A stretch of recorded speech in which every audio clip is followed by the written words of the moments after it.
নিয়মিত অধিনায়ক নাজমুল হোসেন শান্ত চোটে পড়ায় ওয়েস্ট ইন্ডিজের বিপক্ষে টেস্ট সিরিজের নেতৃত্বভার পেয়েছিলেন মেহেদী হাসান মিরাজ। এরপর দীর্ঘ ১৫ বছরে ক্যারিবীয় দ্বীপে যা করতে পারেনি কোনো টাইগার অধিনায়ক, এবার তাই সেটাই করে দেখালেন মেহেদী। তার ক্যাপ্টেন্সিতেই জ্যামাইকায় এলো দুর্দান্ত এক জয়। প্রথমবার পেয়েছেন লাল বলের নেতৃত্ব, বিদেশের মাটিতে পেয়েছেন অনেক প্রাপ্তির স্মরণীয় জয়ও।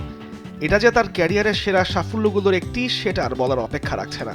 সাবাইনা পার্কে ম্যাচ পরবর্তী সংবাদ সম্মেলনে বললেন সেটাই। আলহামদুলিল্লাহ, খুবই ভালো লাগছে। ফার্স্ট ম্যাচ হারার পরে সেকেন্ড ম্যাচ জিতেছি, এটা অবশ্যই আমার জন্য একটা বড় অ্যাচিভমেন্ট।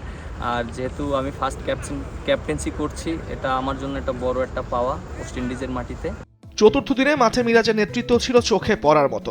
অত্যন্ত বুদ্ধিমত্তার সাথে বোলারদের যেমন ব্যবহার করেছেন, তেমনি আক্রমণাত্মক ফিল্ডিং সাজিয়ে চাপে রেখেছিলেন ক্যারিবীয় ব্যাটারদেরও। তবে দিন শেষে অসাধারণ এই জয়ের কৃতিত্ব তিনি দিয়েছিলেন দলের প্রত্যেকটা খেলোয়াড়কেই। প্লেয়াররা খুব ভালো ক্রিকেট খেলেছে এবং সবাই আমাকে অনেক সাপোর্ট করেছে। এর জন্য অবশ্যই আমি ক্রেডিট দিতে চাই সব প্লেয়ারদেরকে।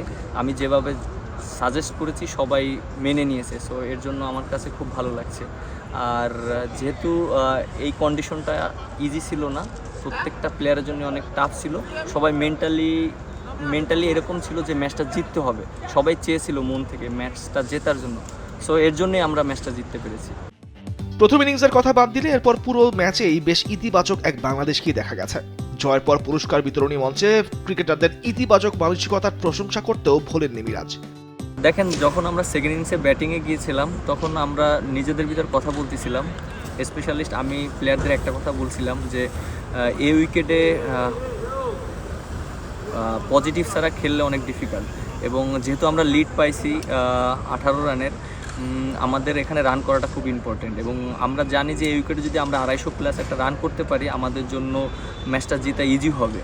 এবং মেসেজটা এই ছিল যে প্লেয়াররা পজিটিভ খেলবে। যখন দীপুকে আমি একটা কথা বলেছিলাম, কারণ সৌরভ ভাই যখন অসুস্থ হয়ে গিয়েছিল তখন টিমের ভিতরে একটু পাজেল হয়ে যাচ্ছিল সবাই, ওই জায়গাটা ব্যাটিং করাটা একটু ডিফিকাল্ট। বাট দীপুকে আমি বলেছিলাম, ও রাজি হয়েছে। এবং ওকে আমি একটা কথা বলেছিলাম যে এই উইকেটে তুমি পজিটিভ খেলো, এবং এখানে যদি মনে হয় তোমার প্রথম বলে মারার বল পাও, তুমি প্রথম বলে হিট করো, তোমাকে কেউ কিছু বলবে না। আমি সেই গার্ডস তোমাকে দিয়ে দিলাম। অধিনায়ক মিরাজের নেতৃত্বে সাদা জার্সিতে টাইগারদের যে নতুন জয়যাত্রা শুরু হয়েছে, এটা সামনে অব্যাহত থাকবে এমনটাই প্রত্যাশা দেশের কোটি ক্রিকেট ভক্তের। তামিমুর রহমান, স্পোর্টস ডেস্ক, দেশ টিভি।